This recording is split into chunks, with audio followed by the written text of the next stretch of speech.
But I tell you what, every hospital that my wife and I go into and consult with, we have been staggered in the last year. Usually we do this for board retreats. We'll come in and spend a couple of days pulling the covers back, just talking to people, just going around separately, talking to nurses, talking to docs, talking to housekeepers, and asking what's going on. And then we'll sit down with the board and we'll sometimes, like we did just recently, tell them a bunch of stories that came from, quote, a hospital, end quote. And by the end of the morning, when they were all rolling their eyes at these terrible things that occurred somewhere else, we let them know, no, they occurred right here. The problem is, well, like a friend of mine who made Brigadier General in the U.S. Air Force a number of years ago, a gentleman by the name of John McFall. John's dad had been a four-star general, and a four-star who had been a friend of his father's was nice enough to come down to the ceremony and shake John's hand, pin his star on his shoulders. Big, big deal to make general officer in the military, as many of you know. He shook his hand, looked him in the eye, and said under his breath, "Congratulations, General. No one will ever tell you the truth again." Isn't that our endemic problem?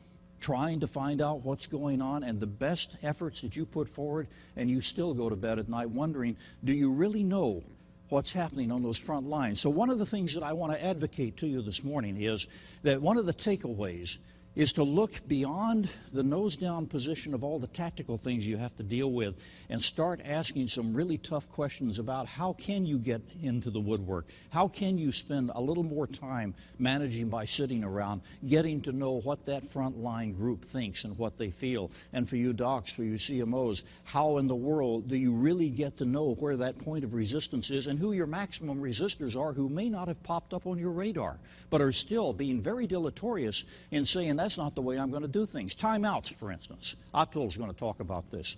As a matter of fact, by the way, I'll set him up on this because for the last 6 months, I probably sold more books than any of his other interests for him, because I've said to boards all over the country, if you are going to do your job properly, especially with respect to things that we know that need to be done, you need to buy a copy of Atul's book for every single solitary doctor in your establishment, make it required reading, and suspend their privileges if they refuse.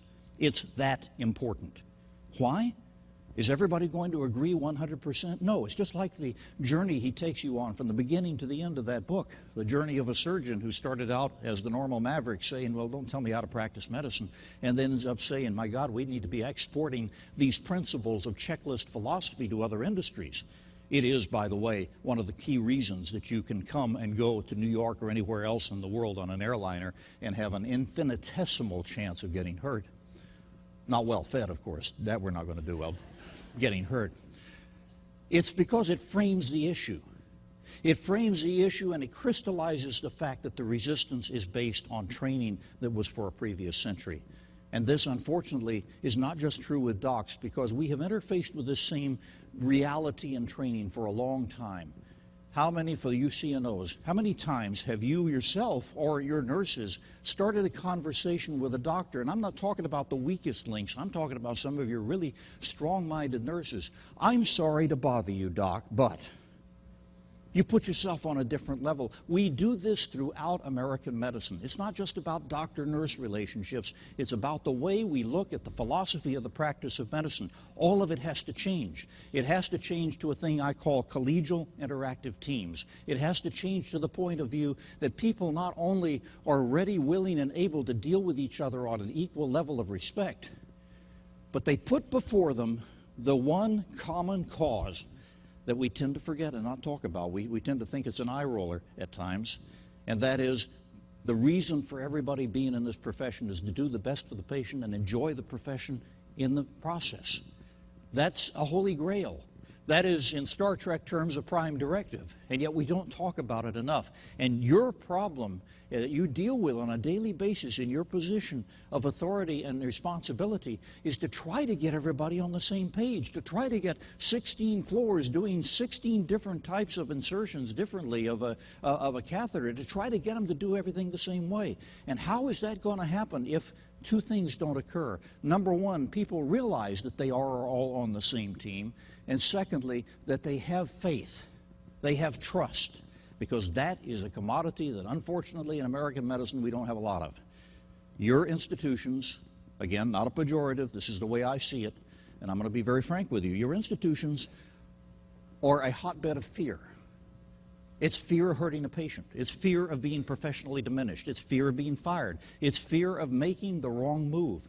Fear in every possible area. Fear of turning in doctor to doctor, somebody who really is approaching the position of being Dr. Death because he or she is no longer competent. Fear of retaliation. Fear of reprisal. The sort of fear that any CMO has a good responsibility to consider when he decides to move against a very popular doctor because it's the proper thing to do, and then all his referrals go away.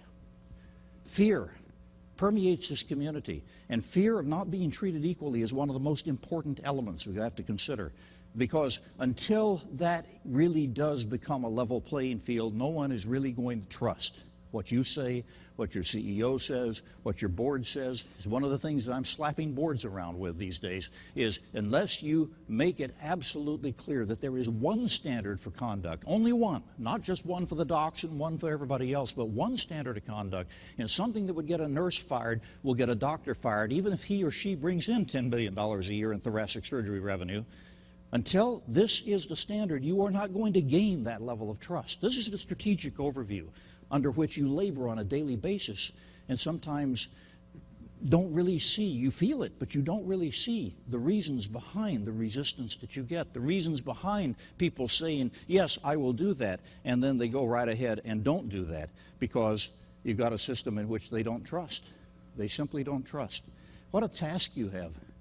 We've got to get to prevention instead of just recovery. This is exactly the same problem we have in several walks of life in the United States, by the way. You take a look, I live in Seattle, Washington, which is always confusing because I'm from Texas originally, and I spend a lot of time in New York. I mean, we got an incredible country, but sometimes it does get a little geographically confusing. I wrote a book a number of years ago called On Shaky Ground about the threat of earthquakes to 37 states in the U.S. When I started the research, I had no idea it was that high.